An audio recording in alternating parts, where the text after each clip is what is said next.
ಕೊಪ್ಪಳ ಜಿಲ್ಲೆಯ ಗಂಗಾವತಿ ನಗರದಲ್ಲಿ ಪ್ಲಾಸ್ಟಿಕ್ ಬಳಕೆ ಎಗ್ಗಿಲ್ಲದೆ ನಡೆಯುತ್ತಿದೆ. ಇಲ್ಲಿನ ಗಣೇಶ್ ಮರ್ಚೆಂಟ್ ಅಹಮದಾಬಾದ್ನಿಂದ ತರಿಸಿದ್ದ 2 ಟಾಟಾ ಎಸ್ ವಾಹನದ ತುಂಬ ಪ್ಲಾಸ್ಟಿಕ್ ಇದ್ದ ಸರಕನ್ನ ನಗರಸಭೆಯಲ್ಲಿ ಇಳಿಸಿಕೊಳ್ಳಲಾಗಿದೆ. ಪರವಾನಗಿ ಇಲ್ಲದೆ ತಂದಿದ್ದ ವಾಹನ ಸೀಸ್ ಮಾಡದೆ ವಾಪಸ್ ಕಳುಹಿಸಿದ್ದು, ಶಿಕ್ಷೆಗೆ ಒಳಪಡಬೇಕಾದ ವ್ಯಕ್ತಿಯ ವಿರುದ್ಧ ಕ್ರಮಕ್ಕೆ ಮುಂದಾಗದೇ ಇರುವುದು ನಗರಸಭೆ ಸಿಬ್ಬಂದಿಯ ಭ್ರಷ್ಟತನಕ್ಕೆ ಕನ್ನಡಿಯಾಗಿದೆ. ಪ್ಲಾಸ್ಟಿಕ್ ಬಳಕೆಗೆ ಕುಮ್ಮಕ್ಕು ನೀಡಿದಂತಾಗಿದೆ ಎಂದು ಮುಖಂಡರಾದ ಮತೀನ್ ಖಾನ್ ರವರು ಆಕ್ರೋಶ ವ್ಯಕ್ತಪಡಿಸಿದ್ದಾರೆ.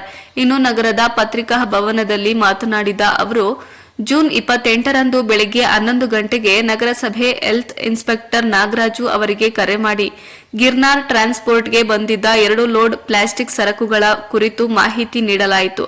ಆದರೆ ನಾಗರಾಜ್ ಅವರು ಆಗಮಿಸದೆ ಸಹಾಯಕರನ್ನ ಕಳುಹಿಸಿ ಸರಕುಗಳನ್ನು ನಗರಸಭೆಯಲ್ಲಿಳಿಸಿ ವಾಹನವನ್ನ ಬಿಟ್ಟು ಕಳುಹಿಸಿದ್ದಾರೆ ಎಂದು ಆಕ್ರೋಶ ವ್ಯಕ್ತಪಡಿಸಿದರು. ವರದಿ ಶರಣಪ್ಪ, ಗಂಗಾವತಿ.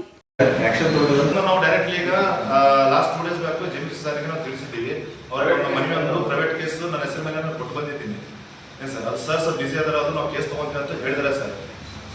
ಈಗ ನಾವು ಜೇಮ್ಸ್ ಅವ್ರಿಗೆ ಕೊಟ್ಟು ಬಂದೀವಿ. ಅವಾಗ ಜೇಮ್ಸ್ ಸರ್ ಜಡ್ಜ್ ಸಾಹೇಬ್ರಿಗೆ ನಾವು ಅದು ಮನವಿ ಪತ್ರ ಕೊಟ್ಟಿದ್ದೀವಿ ಸರ್. ಅವಾಗ FIR ಮಾಡಿ ಸರ್ ಇದಕ್ಕೆ ತನಿಖೆ ಮಾಡಬೇಕು, ಈ ಥರ CMC ಆಫೀಸರು ಸಿಸ್ಟಮೆಟಿಕ್ ಆಗಿ ಈ ಥರ ಕರೆಕ್ಟ್ ಆಗಿ ಈ ಥರ ಮಾಡ್ತಿದ್ದಾರೆ ಅಂತ ಹೇಳಿ ನಾನು ಕೊಟ್ಟು ಬಂದಿದ್ದು ಅವ್ರಿಗೆ ಹೇಳಿದ್ರು. ನಾವು ಒಂದ್ಸಲ ಜಡ್ಜ್ ಸರ್ ಮೀಟ್ ಆಗಬೇಕಪ್ಪ, ಈ ಥರ ಆಗಿದೆ, ಸಿಸ್ಟಮೆಟಿಕ್ ಈ ಥರ ಆಗಿಲ್ಲ, ಎನ್ವಿರಾನ್ಮೆಂಟಲ್ ಏನು ಸರ್. ಇದರಲ್ಲಿ ಸುಪ್ರೀಂ ಕೋರ್ಟ್ ಜಡ್ಜ್ಮೆಂಟ್ಸು ಇದಾವೆ ಆಗಿದ್ವು ಏನ್ ಸರ್. ಆದ್ರೆ ಅವ್ರು ಏನ್ ಮಾಡಿದ್ರು ಗೊತ್ತಾದ್ರು, ಆ ವೆಹಿಕಲ್ ಅನ್ನು ಅನ್ಲೋಡ್ ಮಾಡಿಸಿದ್ರು.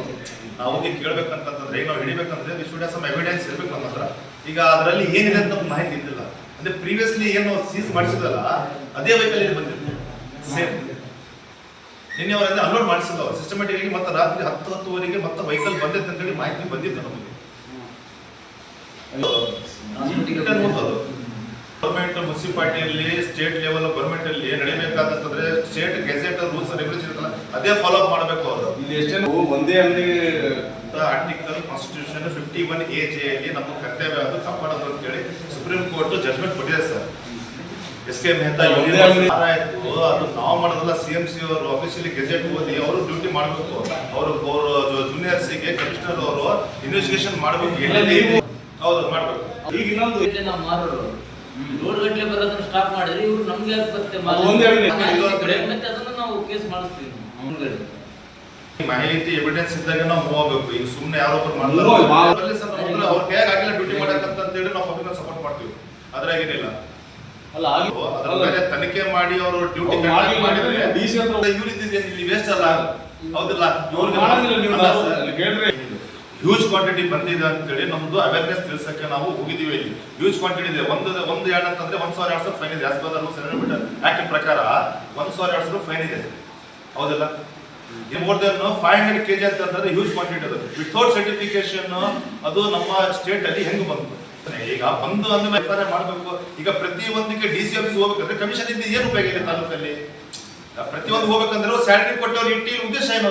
ಅವ್ರ ಪವರ್ ಏನು? ಅದ್ರ ಮುನ್ಸಿಪಾಲಿಟಿ ಆಕ್ಟ್ ಪವರ್ಸ್ ಏನಿದೆ ಅವರು.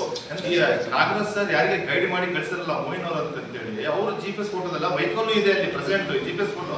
ಆಮೇಲೆ ಟ್ರಾನ್ಸ್ಪೋರ್ಟ್ ಅಲ್ಲಿ ಏನ್ ನಾವು ಮಾಲ್ ತಗೊಂಡ್ಬರ್ತಿದಲ್ಲ ಸೀಸ್ ಮಾಡೋ ಮುಂದ ಅಲ್ಲಿ GST ಫೋಟೋ ಲೈಸೆನ್ಸ್ ಇತ್ತು ಟ್ರಾನ್ಸ್ಪೋರ್ಟ್ ಅವ್ರದ್ದು, ಅದು ಸರ ಫೋಟೋ ಇದೆ ನಮ್ಮ ಹತ್ರ. ಇಲ್ಲಿ ತಾಲೂಕು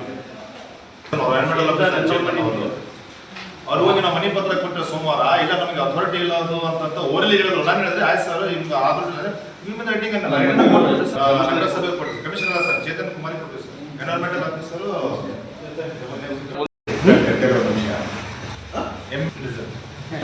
ಪ್ರಧಾನ ಕಾರ್ಯದರ್ಶಿ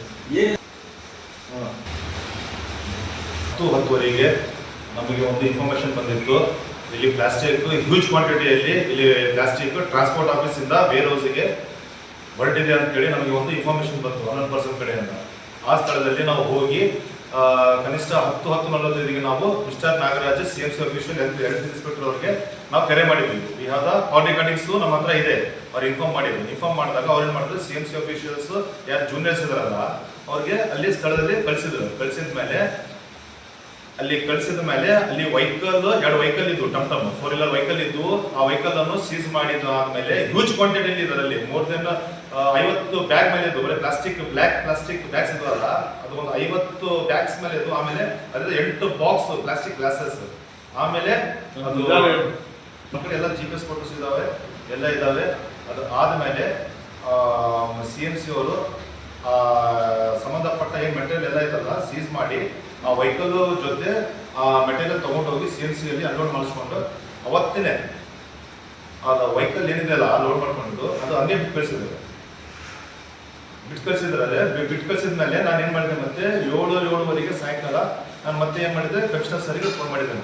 ಕಮಿಷನರ್ ಸರ್ ಈ ಥರ ನಿಮ್ಮ ಅಥಾರಿಟಿಯಲ್ಲಿ ನಿಮ್ಮ ಇದರಲ್ಲಿ ಗಂಗಾವತಿ ತಾಲೂಕು ನಿಮ್ಮ ಕ್ಷೇತ್ರ ಈ ಥರ ಆಗಿದೆ, ಇದು ಪಟ್ಟಕ್ಕೆ ಸಂಬಂಧಪಟ್ಟ ಅಧಿಕಾರಿಗಳು ನಿಮ್ಗೆ ಏನಾದ್ರು ತಿಳಿಸಿರೋ ಅಂತಂದ್ರೆ ಎಲ್ಲರಿಗೂ ನಾವು ಗಮನಿಕ್ಕಿಲ್ಲ ಅಂತಂದ್ರೆ ಇದು ಹ್ಯೂಜ್ ಕ್ವಾಂಟಿಟಿ ಏನು ಮೆಟೀರಿಯಲ್ ಇದೆ ಅಲ್ಲ ಬೆಳಿಗ್ಗೆ 10 ಗಂಟೆಗೆ ಸೀಸ್ ಆದ್ರೂ 7:30 ಮಟನ್ನು CMC ಅವರು ಕಮಿಷನರ್ಗೆ ತಿಳಿಸೇ ಇಲ್ಲ. ಇದು 1 ಬ್ಯಾಗು 2 ಬ್ಯಾಗು 1,000 ರೂಪಾಯಿ ಫೈನ್ 2,000 ರೂಪಾಯಿ ಫೈನ್ ಆಗಿದ್ದು ಇದು ಅಲ್ಲ. ಇದು as per the environmental pollution act ಪ್ರಕಾರ 1864 ಪ್ರಕಾರ ಇದು ಹ್ಯೂಜ್ ಕ್ವಾಂಟಿಟಿ ಸಿಕ್ಕರೆ ಇಟ್ಸ್ ಎ ಕಾನ್ಸಿನೇಬಲ್ ಅಫೆನ್ಸ್. 5 ವರ್ಷ ಜೈಲು ಆಮೇಲೆ 1 ಲಕ್ಷ ಫೈನ್ ಇರೋದು. ಇದು ಈ ತರ ಕ್ರೈಮ್ ಆಗಿದೆ. ನಾನೇನ್ ಮಾಡಿದೆ ಮತ್ತೆ ಮರುದಿವಸ ಮಂಡೇ ನಾನು CMC officers Chetan Kumar is the environmental officer ಅಲ್ಲಿ ಹೋದಾಗ ಅಲ್ಲಿ ಹೋಗಿ ನಾನು ಕೇಳಿದಾಗ ಇವ್ರ ಸಂಘ ಕಡೆಯಿಂದ ಒಂದು ಲೆಟರ್ ಮಾಡಿ ಹೋಗಿ ನಾವು ಕೊಟ್ಟಿದ್ದೀವಿ ಅವರಿಗೆ. ಸರ್ ಈ ತರ ಆಗಿದೆ, ನೀವು ವೆಹಿಕಲ್ ನೀವು ಯಾವ ಬೇಸ್ ಮೇಲೆ ರಿಲೀಸ್ ಮಾಡಿದ್ರೆ ಅಂತ ಕೇಳಿದ್ವಿ ನಾವು. ಯಾವ್ದು ನಮ್ಗೆ ಅಥಾರಿಟಿ ಇರಂಗಿಲ್ಲ, ನಮ್ಗೆ ಅದು ಇರಂಗಿಲ್ಲ ಅಂತಂದ್ರೆ as per the municipal section 303 municipality act 1964 ಪ್ರಕಾರ ಸೆಕ್ಷನ್ 303 ಅಲ್ಲಿ they have the rights to seize the vehicle. ಅವ್ರ ವೆಹಿಕಲ್ ಸೀಸ್ ಮಾಡೋ ಅಥಾರಿಟಿ ಇತ್ತು ಅಂದ್ರೆ ಯಾಕೆ ಬಿಟ್ಟು ಕಳಿಸಿದ್ರು ಅವರು? ಯಾರು ಒತ್ತಡ ಇತ್ತು ಇದರಲ್ಲಿ? ಯಾಕೆ ಬಿಟ್ಟು ಕಳಿಸಿರೋದು? ಕ್ಲಿಯರ್ಲಿ ವ್ಯಾಲ್ಯೂಷನ್ ಮಾಡಿದ್ದಾರೆ. ಮರ್ಚೆಂಟ್ ಗಂಗಾವತಿ ಅಂತ ಇದೆ ಸರ್, ಅದು ನಮ್ಮ ಕಡೆ GPS ಇತ್ತು, GPS ಫೋಟೋಸ್ ಇದಾವೆ ವಿತ್ ಎವಿಡೆನ್ಸ್. ಗಣೇಶ್ ಮರ್ಚೆಂಟ್ ಗಂಗಾವತಿ ಅಂತೇಳಿ ಶಾಪ್ ಇದೆ SBI ಬ್ಯಾಂಕ್ ಅಪೋಸಿಟ್. ಬೇರ್ ಹೌಸ್ ಬಂದು ಅದು ಟ್ರಾನ್ಸ್ಪೋರ್ಟ್ ಅವ್ರದ ಬೇರ್ ಹೌಸ್ ಇನ್ನು ಟ್ರಾನ್ಸ್ಪೋರ್ಟ್ ಆಫೀಸ್ ಅವ್ರದ ಇನ್ನು ಪರ್ಸನಲ್ ಯೂಸ್ ಆಗಿ ಅದು ನಮ್ಗೆ ಯಾವ ತರದ್ದು ಮಾಹಿತಿ ಕೊಟ್ಟಿಲ್ಲ. ಸೆಕೆಂಡ್ ಗೇಟ್ ಅಲ್ಲಿ ಇಂಟೆನ್ಷನ್ಲಿ ಮಾಡಿದ್ದಾರೆ ಅಲ್ಲಿ ಅದು ಸೀಸ್ ಮಾಡಬೇಕಿತ್ತು vehicle. Sir last CMC official ಇದರಲ್ಲಿ GPS ಫೋಟೋಸ್ ಬೇಕು, ನಾನು GPS ಫೋಟೋಸ್ ವಿತ್ ವಿಡಿಯೋಸ್ ತೊಗೊಂಡ್ಬಂದಿಲ್ಲ. ಈಗ ಅವ್ರು ಸೀಸ್ ಮಾಡಿದ್ಮೇಲೆ ಅದ್ರ ತಕ್ಕಂಗೆ ಅವ್ರು ಪ್ರೊಸೀಜರ್ ಚಾಲು ಮಾಡಿ FIR ಮಾಡ್ಬೇಕಲ್ಲ ಅವರು.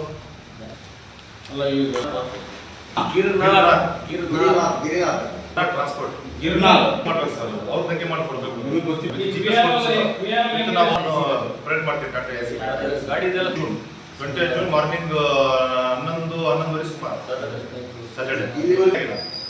ಉಲ್ಟಾ ನಮ್ಗೆ ಇನ್ಕ್ವೈರಿ ಮಾಡಾಕತ್ತಾರ, ಅಂಗಡಿ ಕರ್ಸಿ ಮಾತಾಡೋ ಟೈಮ್ ಇಲ್ಲ ಅವ್ರಿಗೆ. ನಮ್ಗೆ ಬರೋಲ್ಲ ಇಲ್ಲ, ವ್ಯಾಪಾರ ಮಾಡಾಕತ್ತಾರ, ನಾವು ಲಿಮಿಟೆಡ್ ಆಗಿರ್ತೀವಿ. ಒಂದು ವಾರ ಆಯ್ತು ಅದ್ಯಾಕ್ತಿಲ್ಲ, ಅದ್ಯಾಕೆ ಕಲೆ ಬಿದ್ದಿರಿ ಪ್ರಕಾಶ್ ಮಾಡಿದಾರ ಅಂತಾರ. ನೀವು ಯಾಕೆ ಕಲೆ ಬಿದ್ದಿರಿ? ಅದು ಯಾಕೆ ಬಂದಲ್ಲ ನಾವು ಹಾಕ್ತೀವಿ. ಪೊಲ್ಯೂಷನ್ ಕಂಟ್ರೋಲ್ ಬೋರ್ಡಿಗೆ ನಾವು ಇದು ಕಳಿಸಿ ಪಬ್ಲಿಕ್ ಒಪಿನಿಯನ್ ಅಲ್ಲಿವರೆಗೆ ಏನು ಮಾಡೋಕ್ಕಾಗಿಲ್ಲ. ನಾನು KCPCB ಕೊಪ್ಪಳ ಡಿಸ್ಟ್ರಿಕ್ಟ್ ರೀಜನಲ್ ಆಫೀಸಿಗೆ ಪ್ರಕಾರ ಇದರಲ್ಲಿ ಇರೋ ಎಲ್ಲರೂ ಉಲ್ಲಂಘನೆ ಆಗಿದೆ ಸರ್. ಇದರಲ್ಲಿ CMC ಅವರು ಸುಮ್ಮನೆ ಕೈ ಮೇಲೆ ಕೈ ಹಾಕಿ ಕೂತಾರೆ. ಸಿಸ್ಟಮೆಟಿಕ್ ಆಗಿ ಪ್ಲಾನ್ ಮಾಡ್ತಿದ್ದಾರೆ ಅವ್ರು ಉಳಿಸಕ್ಕೆ, ಸಿಸ್ಟಮೆಟಿಕ್ ಆಗಿ. As per the rules ministry of environmental forest climate change notification ಪ್ರಕಾರ ರೂಲ್ ನಂಬರ್ 16 ಮಾರ್ಕೆಟಿಂಗ್ ಲೇಬಲಿಂಗ್ ಪ್ರಕಾರ ಯಾವುದೇ ಒಂದು ಪ್ಲಾಸ್ಟಿಕ್ ಬಳಿಕ ಇಲ್ಲಿ ಮಾರ್ಕೆಟಲ್ಲಿ ಬರಬೇಕಂತಂದ್ರೆ ಮ್ಯಾನುಫ್ಯಾಕ್ಚರಿಂಗ್ ಡೇಟ್, ಬಾರ್ ಕೋಡ್, ಆಮೇಲೆ ಲೈಸೆನ್ಸ್, ಆಮೇಲೆ KSPCB Karnataka state pollution control board ಅದರಿಂದ ಅವರು ಆ ಸರ್ಟಿಫಿಕೇಟ್ ಪಡೆದಿರಬೇಕು. ಆಮೇಲೆ ಅಷ್ಟು ಹ್ಯೂಜ್ ಕ್ವಾಂಟಿಟಿ. ಈಗ ನಾವು ಕೇಳಿದ ಪ್ರಕಾರ ಅವ್ರಿಗೆ ನಂತರ ಗೊತ್ತಾ ಇದು ಅಹಮದಾಬಾದಿಂದ ಬಂದಿರಬೇಕು ಅಂತ ಹೇಳಿ ಯಾರು ಹೇಳಿದ್ರು? ಓನರ್ ಹೇಳಿಲ್ಲ, ಅವರಲ್ಲಿ ಹೇಳಿಲ್ಲ. We could not have that evidence. ಈಗ ಅಲ್ಲಿಂದ ಹ್ಯೂಜ್ ಕ್ವಾಂಟಿಟಿ ಇಲ್ಲಿ ಬಂದಾಗ ಅದು ಎಲ್ಲಿಂದ ಬಂತು? Without KSPCB certificate